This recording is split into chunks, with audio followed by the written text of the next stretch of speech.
Om Jnanatimirandasya Jnananjanam Shalakaya Chakshurunmilitam Yena Tasmai Shri Gurave Namaha Gurave Gaura Chandraya Radhikaya Stadalaye Krishnaya Krishna Bhaktaya Tadbhaktaya Namo Namaha Narayanam Gurum Vande Saranyam Bhakta Bandhavam Gauramanovistam Purnam Radha Dasyam Pradayakam Rupanugacharya Varyambu Rupamanjari Preshtakam Patita Pavana Bandhavam Yugacharya Narayanam Vanchakalpa Tarubhyascha Kripa Sindhubhya Evacha Patitanam Pavanebhyo Vaishnavebhyo Namo Namaha Namo Mahavadanyaya Krishna Prema Pradayate Krishnaya Krishna Chaitanya Namne Gaura Twise Namaha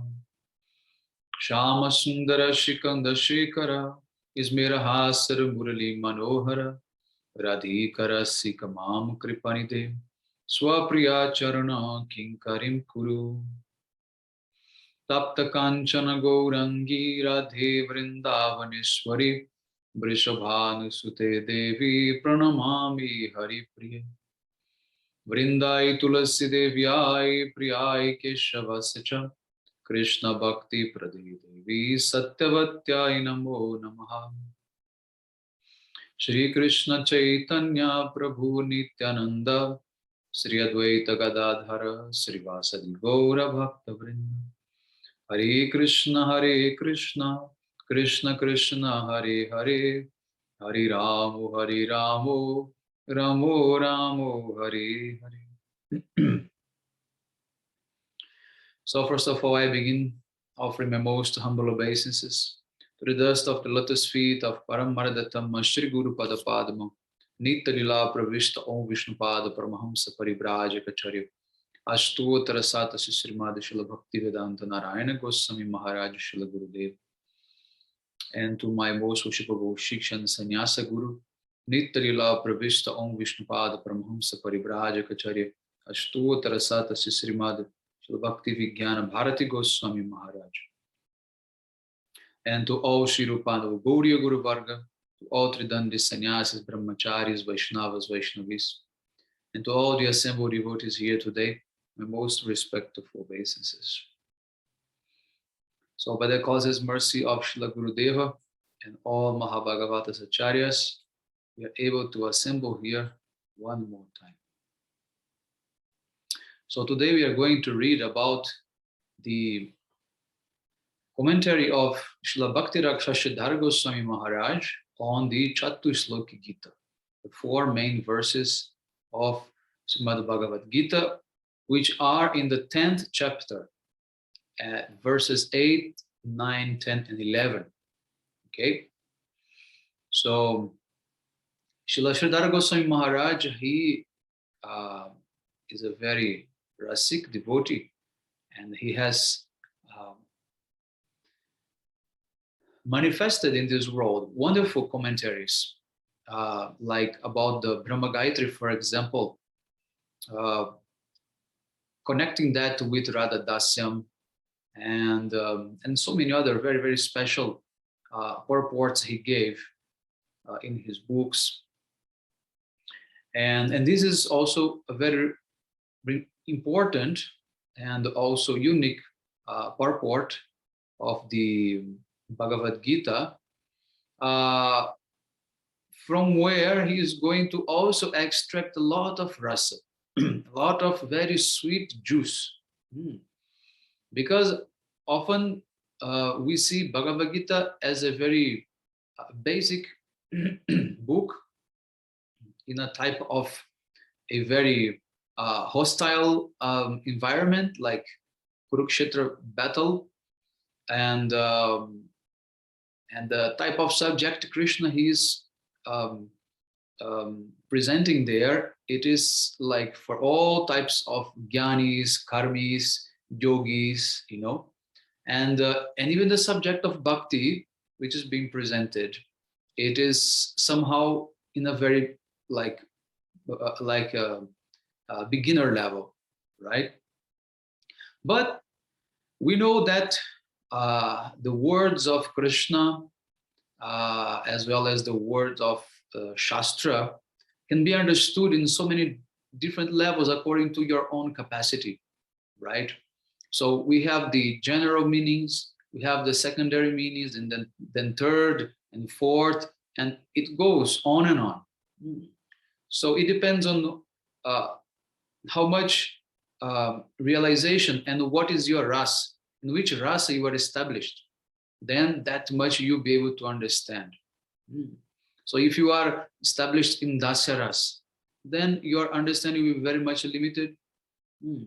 So if you are established in the Sakya rasa, a little bit more you can understand. And like this, you can go on and on up to Parakiya bhav. So therefore, Sridhar Goswami Maharaj, he's in Madhura Ras, and he is, of course, serving the divine couple in Parakiya bhav. And therefore, his point of view is the highest one. The highest one. And he's presenting to us this remarkable commentary on the Chatusloki Gita that we are going to start reading now. So first verse is the 8th verse of the 10th chapter. Aham sarvasya prabhavu mata sarvam pravartate iti matva bhajante mam buddha bhava samamvita. I am Krishna, the sweet absolute.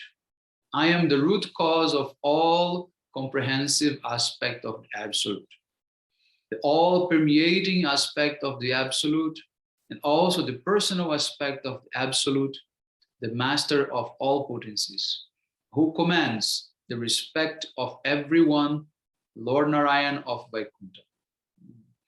The universe of mundane and divine flow, every attempt and movement, the Vedas and allied scriptures which guide everyone's worship, all are initiated by me alone. Realizing this hidden treasure, the virtuous souls who are blessed with a fine theistic intellect surpass the standards of duty and non-duty and embrace the paramount path of love divine, Rag Marga, and adore me forever. This is already Srila Sridhar Goswami Maharaj's translation of the verse. And you can see this is very much different from what we have got from Srila Swami Goswami Maharaj in Bhagavad-gita as it is, as well as from our Gurudevs. He's already touching, he's already speaking about Rag Marga. He's already speaking about, like he's putting so many alankaras there that is like showing his speciality on this commentary. Now let's see the commentary. Verses 8 to 11 are the 4 principal verses of the Srimad Bhagavad-gita. The ontological substance of the book is contained within these 4 essential verses, beginning Aham Sarvasya Prabhavu, means everything emanates from me. In the Srimad Bhagavatam 1 to 11, the 3 main conceptions of the Absolute are given as Brahman, Paramatma, and Bhagavan. Brahman is the all-comprehensive aspect of the Absolute, Paramatma is the all-permeating aspect of the Absolute, and Bhagavan is the personal conception of the Absolute. The general definition of the word Bhagavan is given in this verse, Aishwarya Samagrasa Viryas Jasas Sasriya Jnana Vairagyoschaiva Sanam Bhaga Itingana. Vishnu Purana 6.547. Bhagavan, the Supreme Lord, is thus defined as he who is inseparably replete with the 6 inconceivable qualities of wealth, power, fame, beauty, knowledge, and renunciation. So these are the 6 opulences of the Lord, right? And the difference is that he has all this in full, while other personalities, they may also have it, but not in full, okay? However, Srila Jiva Goswami has given a special and particularly fine interpretation. Bhagava means bhajaniya guna vishishta. His nature is such that whoever comes into contact with him cannot resist serving him. No one can resist feeling moved to worship and adore his charming personality. As Lord Krishna, he attracts the love of everyone. So this commentary of Srila Jiva Goswami Pad, it refers also to the name Krishna itself, which is the all-attractive one. So Bhagavan is that personality who everyone will feel attracted to worship naturally, spontaneously. Therefore, the word Sarvasya, by the word Sarvasya, Lord Krishna indicates, I am Swayam Bhagavan, the Supreme Lord himself. I am the origin of not only Brahma, the all-comprehensive aspect, and Paramatma, the all-permeating aspects. I am also the origin of the master of all potencies, who commands the respect of everyone, Lord Narayan of Vaikuntha.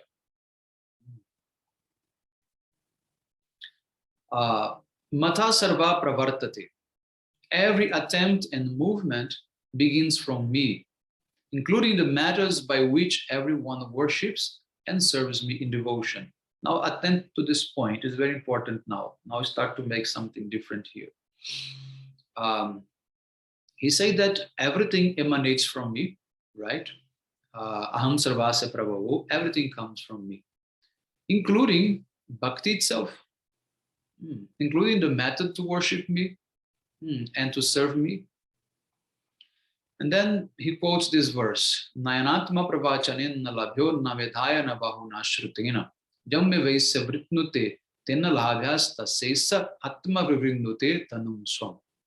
Kathopanishad 1:23. The Lord cannot be known by copious logic, intelligence, or deep study of the scriptures, but he reveals himself personally to the soul who, having become eager to engage in his devotional service, prays to him for his mercy.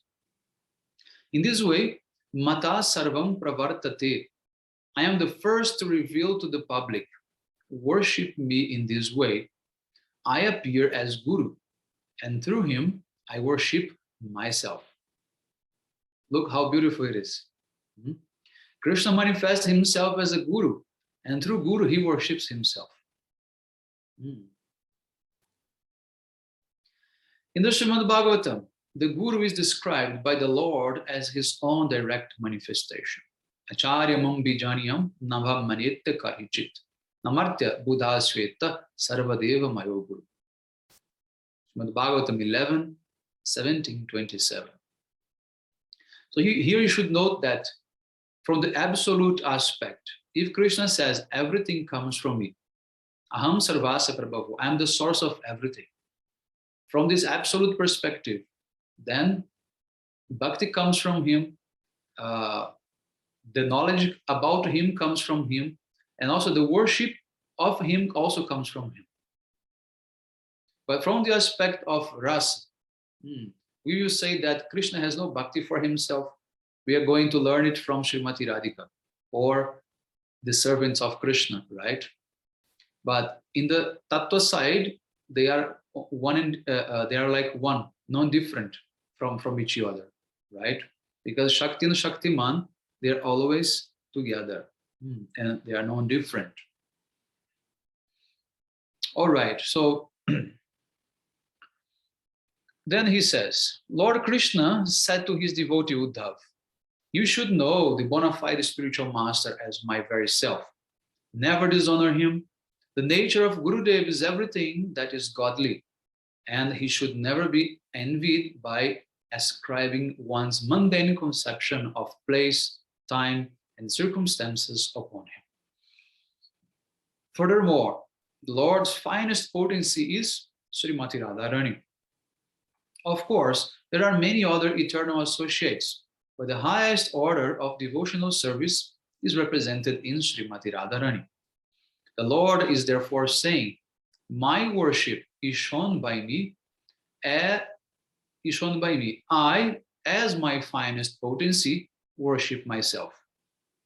So now he's reconciled that, what I told you.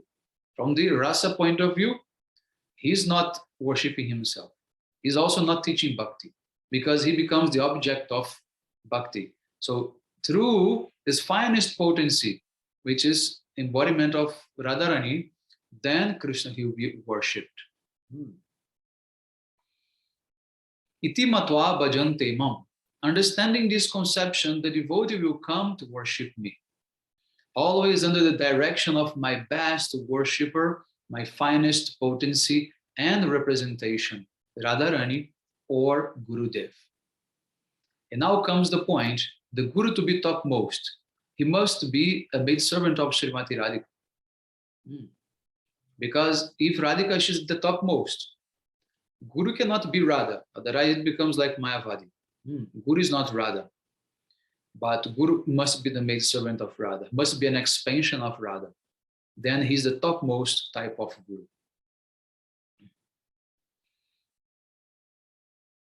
Crossing her, the highest and most desirable form of service to me is not possible. Radha Dasyam, the servitorship of Srimati Radharani, is indicated here. So that's what I just mentioned, right? Radha Dasyam means Gurudev. Gurudev is Radha Dasyam. Only those who are blessed with the divine intelligence will be able to appreciate this, and not persons with self-acquired intelligence from this Mayika quarter, the world of misconception. Mayika is coming from Maya, okay? The illusory world. In this verse, the word Buddha refers to Sumedasaha, as described in the Srimad Bhagavatam 11.5.32. Persons of fine theistic intelligence arising from direct connection with the transcendental plane. The inner guidance and direction they receive is the outcome of Sukriti, divine merit acquired by the association of pure devotees. That is that verse in the Srimad Bhagavatam, which says about those who worship Chaitanya Mahaprabhu, those who perform bhakti and worship Mahaprabhu through Sankirtan. Yajanti hi Sumeda Saha, they are the most intelligent people. Sumeda means the most intelligent people.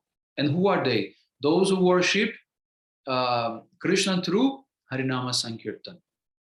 Okay? So only these people, only those who are inside the movement of Chaitanya Mahaprabhu, they can appreciate what Maharaj is presenting here. That cannot be appreciated by anyone else out of this Mahaprabhu's movement. And of course, they must also have enough Sukriti. That's what he's mentioning here by the end of this sentence. So, Bhava Samamvita means Raga Samamvita or Anurag, love and attraction, which is affinity not by strictly following scriptural rules or drawn from any plane of loss and gain, but from Bhava, inner divine inspiration. So see how wonderful Maharaj is, unfolding the words and associating with other words to come to the explanation of Ragamarga, Raganuga Bhakti here. This Bhava Samamvita means Raga Samamvita. Raga means Anurag, and Anuraga means what? This is the main, ingredients of the Ragatmika Jan. The eternal associates, they're called Ragatmik. Why? Because they have Raga. They have this deep attachment, loving attachment for the divine couple Radha and Krishna. And what they are teaching us? Raganuga Bhakti. So if we are Raganugas, means we are following the footsteps of the Ragatmikas. Okay? This is the conclusion. So in this way, this Bhava Samamvita, it's not from the Vaidhi Bhakti side. It is not being presented from for those who are fearing to be punished by any mistake on his process or by any injunctions of the Shastra.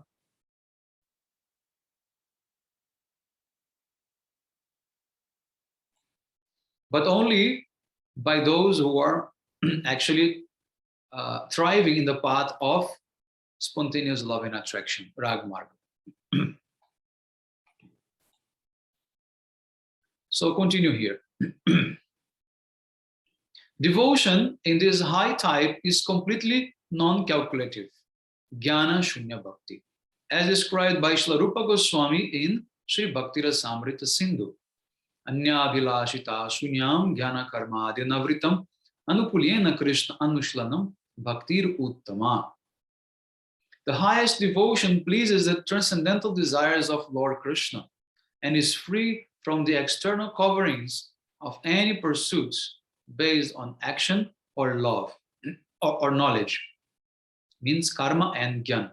Jnana karmadi anavritam, not covered by jnana and karma.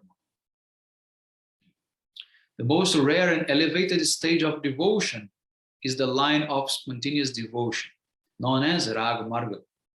In that line, guided by the qualified guru, an elevated pure devotee may gradually come to render service to a leader of one of the groups of Krishna's personal associates, who serve the Lord in his pastimes in friendship, parenthood, or consorthood, Madhura Ras.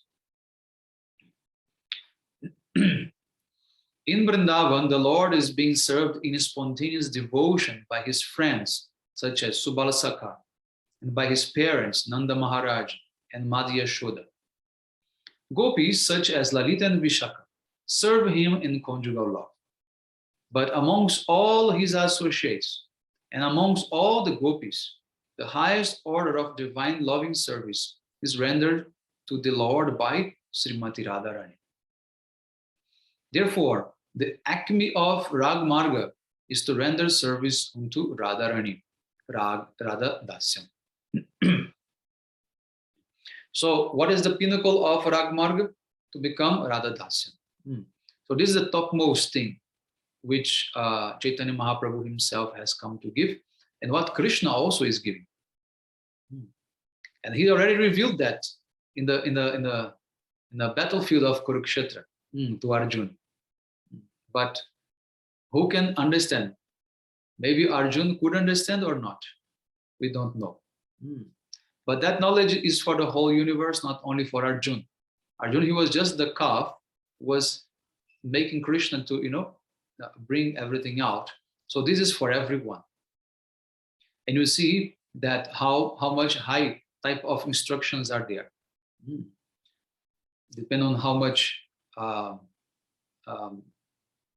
rasic mood you have. Or not only that, of how much you think that your audience can also digest. Because Srila Bhaktivedanta Swami Maharaj, he was as rasic as Srila Siddhar Maharaj, as our Gurudev, as Srila Vishwanath Chakravarti Thakur, as Srila Baladeva Vidyabhushan Prabhu, those who had commentaries on the Bhagavad-gita. But everyone was writing for their specific audience and for that time. So this is the highest goal of the Rupanuga Gauriya Sampradaya, the followers of pure devotion as taught by Srila Rupa Goswami Prabhupada in the line of Lord Sri Chaitanya Mahaprabhu. So very beautiful purport Maharaj gave Srila Maharaj gave in this first of the Chatushloki Gita. So let us come to the second one. This is the verse 9. Machitta madagatta prana bodhayanta parashparam katayantas chammanityam tushanti cha ramanti cha. Those surrendered devotees take me as their life and soul and go on discussing my ambrosial narrations among one another, exchanging the ecstasies of devotion unto me. They constantly relish the nectar of their realized divine relationship with me in their respective internal natures of servitorship, means friendship, parenthood, or consorthood. So note that Srila Maharaj, he already, third time, he mentioned only these three rasas: Sakya, Vatsalya, and Madhur. No chance for Ashant and Dasya. Why? Because in Braj, there is no pure Shant or pure Dasya. They all will be mixed with friendship, parenthood, or consorthood. So the Supreme Lord, Krishna, is speaking about his pure devotees. Machitta madgata prana. I am in their heart of hearts, in their every thought. Their entire energy, their whole life is dedicated to my satisfaction. In private life, they converse about me to mutually enlighten one another. And in public life also, they always love to talk about me and nothing else. For every time, place, and circumstance, I am the only subject of their discussion. So devotees are always talking about Krishna. They will always describing their pastimes to give stimulus to each other. Just like Gopi Git, Venu Git, and so many other Gitas are there, in which the devotees are always speaking about Krishna.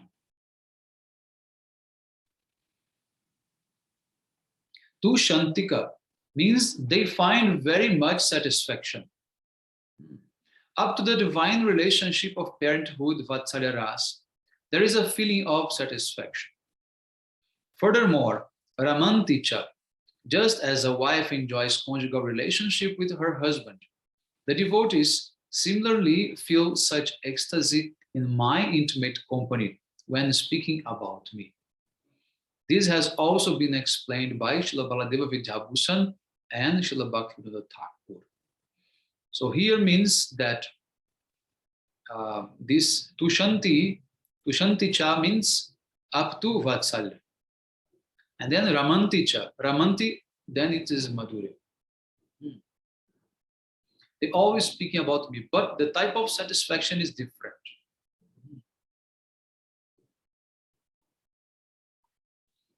Now comes the third verse, which is the number 10 of the Chatushlaki. Tesham satata yuktanam bhajatam priti purvakam dadhami buddhi yogam tam yenamam upayantite. To those devotees who are constantly dedicated to me and who engage in my service out of their love for me, I bestow the internal divine inspiration by which they can approach me and render various intimate services unto me. In this verse, the Lord says, the highest group of my servitors, whose sentiment was described in the previous verse by the word Ramanti, means Madhurya Ras, are those who are constantly engaged, Sataka Yukta, in my service in consorthood, Madhurya Ras, with heartfelt love, Bhajatam Priti Purvakam. Priti means love. When he says that he will give them further inspiration or inner instruction by which they can come to him, means Yenamam Upayantite. When already in this and the previous verse, the devotee service to the Lord has been described as eternal by the words Nityam and Satata Yukta, Lord Krishna's statement that he will give them further inspiration by which they can come to him appears to be redundant. Now notice this point. Krishna already told that the devotees are worshipping him fully, full time, with love. But now again he says that he will give inspiration so they can come to him, they'll come closer to him. Looks like there is some redundant, affirmation here. So let's see how Srila Maharaj will explain that. Therefore, in the expression Mam Upayantite, they will come to me. The word upayanti must be defined as Parakiya bhavena upapati. Pati means husband and upapati means paramour. Now, mostly what he's saying is how Krishna is playing his flute and calling all the gopis. Krishna is what? Giving them the understanding so they can come closer. So then they're calling the gopis in the mood of Parakiya. Then Krishna, he becomes upapati of the gopis. So this upayanti come from upapati.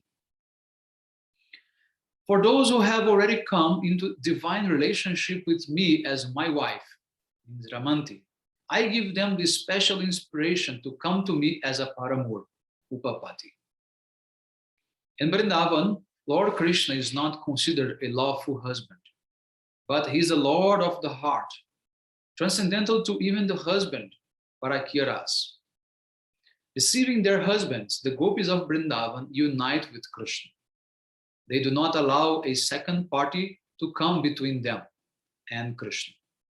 They cannot allow the interception of even the scriptural regulation and social law, because Krishna's position is absolute, and such a relationship is more relishable to him. This is Vrindavan Bhajan, and this is the meaning of upapati. Means, Maharaj is saying, topmost relationship with Krishna. This is in Parakiya Rasa. And that has been explained. How still, even having this absolute means love and engagement, still Krishna, he has to somehow call them. So then he plays his flute, and every name of gopis go in their ears. And then they come, they meet with Krishna in this Parakiya mood. So Krishna, he's indicating, and we can expand that to so many things. We can expand that how they are, for example, in the morning, Krishna is going to take his breakfast. At that time, they will interact between each other through eyes, through some signals, indirect by some way, and Krishna will indicate where will be their next meeting in the forest, for example. Otherwise, the gopis, they will also, leave some type of signs, that will also indicate. And in this way, they will be also, Krishna will always be indicating to them when they can come to him. In that means, practical way. Like that. Then Srila Maharaj quotes this verse from Srimad Bhagavatam. Vikritam brajabadu biridam cha vishnu shadamvito nushrunuyad ata varnayed ya bhaktim param bhagavati prattila vekamam pridirogam asvi apahinoti achirena dhiraha. Srimad Bhagavatam 10:33-39. A self-controlled, sense-controlled person who, having become endowed with sublime faith, the divine pastimes transcendentally enjoyed by Lord Krishna with the gopis in the Rasa Lila, and who, having heard those divine pastimes from the lotus mouth of the bona fide Guru, continuously sings and narrates their glories. Such a person swiftly achieves the most elevated form of pure devotion for the Lord, and is promptly able to ward off the heart disease of lust. It's a very famous verse which says that if you want to conquer the heart disease of lust and remove that from your heart, you must hear the pastimes of Krishna in Rasa Lila. And that will remove your lust, because you are going to learn that the ultimate enjoyer, this is Krishna himself, not us. So that's the main purpose of hearing such type of pastimes. In his writings, Srila Jiva Goswami has laid stress on the word dhira, meaning self-control. To hear these elevated subjects, one must enter into the culture of the sense control.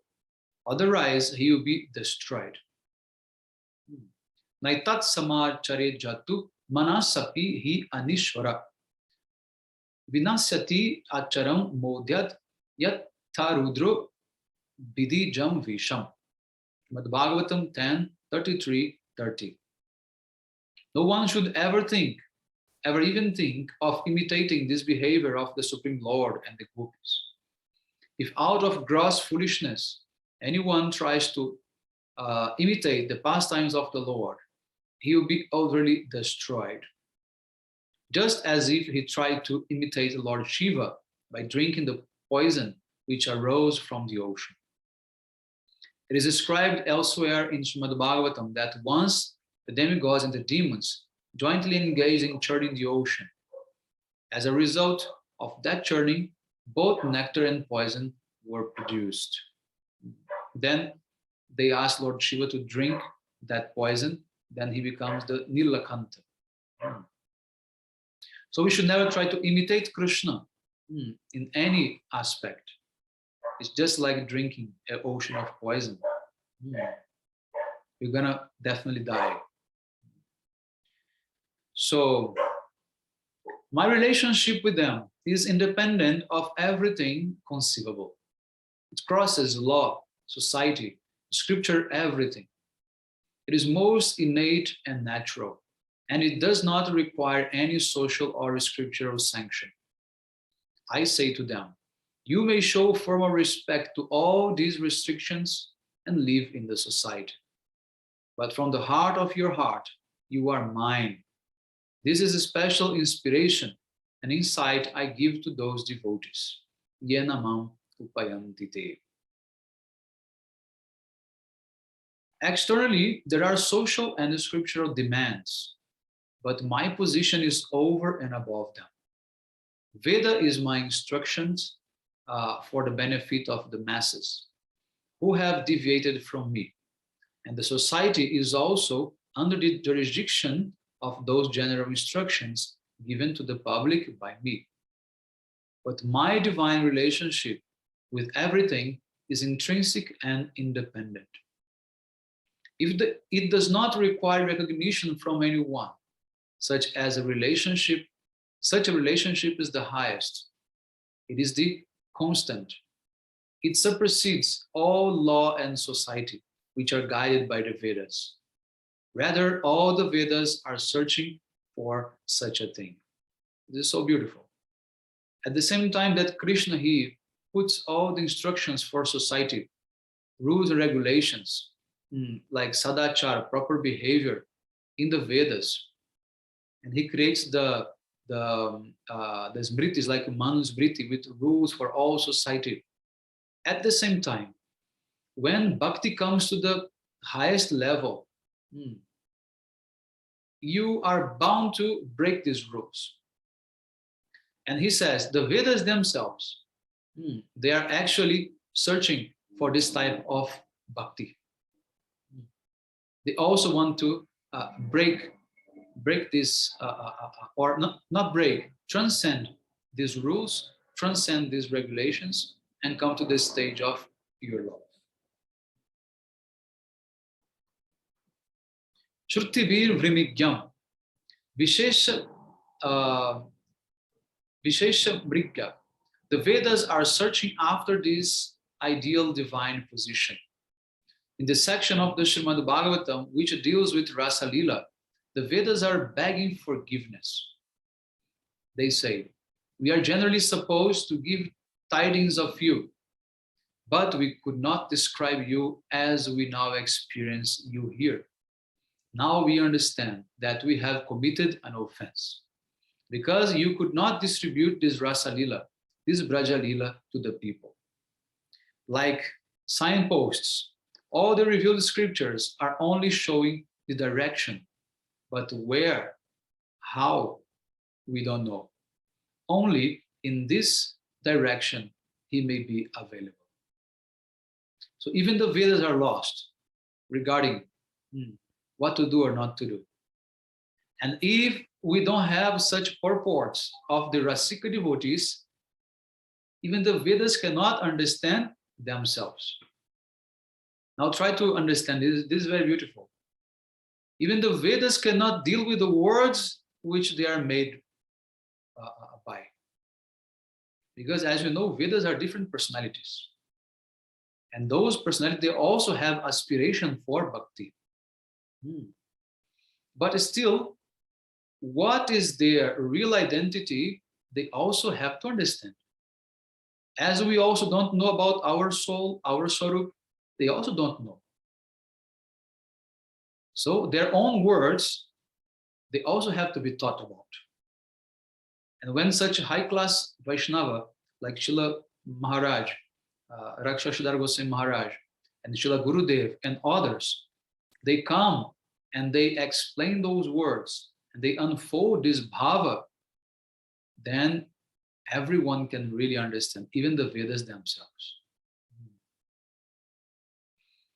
Anywhere and everywhere, everything belongs to him. For one who knows this, all possibilities of sensual pleasure and exploitation are uprooted. Means, if you know that everything belongs to Krishna, knowing, not in the sense like intellectually, but realizing that and feeling that, you don't want to enjoy anything more. It's not mine. Even your own body, even your own senses are not mine. It's Krishna's. So how can I enjoy it? So this is the proper understanding. For example, an unmarried woman may have the possibility of being approached by many, but there is less possibility for those who are married because they are possessed by someone. Similarly, when we are able to know that everything is only for the satisfaction of Krishna, then we shall realize that all our exploiting tendencies have vanished forever. Nothing will remain to be utilized for the pleasure of our sensual experience. It will be very deeply felt in our hearts that everything has its existence only for his satisfaction, and there is no room for any other exploitation. And we are also included there. Our existence is also only for his satisfaction. Everything is meant for his divine pastimes. And there is no possibility for any other's pastimes. Means we have no pastimes. We don't have our, our, our own, our own meaning of life, independent from that what we can serve him, how we can serve him, right? So all are included in that one lila. Means we are part of Krishna lila. But what Maya wants us to think, oh, we are so great, we have to write our history, we have to be unique, we have to express our uniqueness to the whole world, and enjoy, because we are the the whole world is meant for us, and things like that. But no, this is a big misunderstanding. All of this is lila, and we are part of this lila. Nothing belongs to us. Yes, so encroachment will disappear when we learn the proper utility of everything. He is the owner, and his ownership is absolute. The scriptures, society, and law designate. This is yours, that is another's, or that belongs to the third party. This is something like a temporary lease, but the permanent ownership is in all respects with him. All others, possessor and property, master and servant, are all relative, and only sanctioned by him for the time being. The absolute owner, possessor, and enjoyer is he alone. When we arrive at such a conclusion, only then is complete purification of our hearts possible. Everyone is thinking of themselves as many masters of many things, but this is all heart disease, hridrogam. This is all conceived in a diseased state of consciousness. In a healthy state, when the heart is quite wholesome, we can see the supreme whole and we can see that everything is meant only for his satisfaction. So this is very beautiful conclusion here. And we should look carefully how Srila Maharaj is putting his presentation as our great acharyas they used to do, means pointing very high, showing what is our goal, but at the same time grounding our feet and say, look, you are here. Before you want to, travel in that Nitya Lila, you should understand that you are here. And you should first stop enjoying. You should first understand your role, your position. You are nothing but a servant of Krishna. And to reach and realize and enter in all that, highest realm of bhakti that he has described, first we have to conquer this. And we have to make ourselves completely what? Surrender to Krishna. Then it's possible. Otherwise, never possible. So in these two verses we have read right now, Srila Maharaj already has presented that Parakiya Ras is the topmost pastimes of Krishna. That Srimati Radhika, she's the topmost servant of Krishna, as being the, pinnacle of that Parakiya Ras. And the service to Srimati Radhika, Radha Dasyam, is the highest position the Badajivas can achieve in this material world. So this is the essence of these two verses that we have read. And we're going to stop here because there is a lot more and it is going to be over if we continue. So next time we can read the other two verses. One more verse, which is the last verse, and continue with Srila Maharaj's explanation. Okay, Hare Krishna.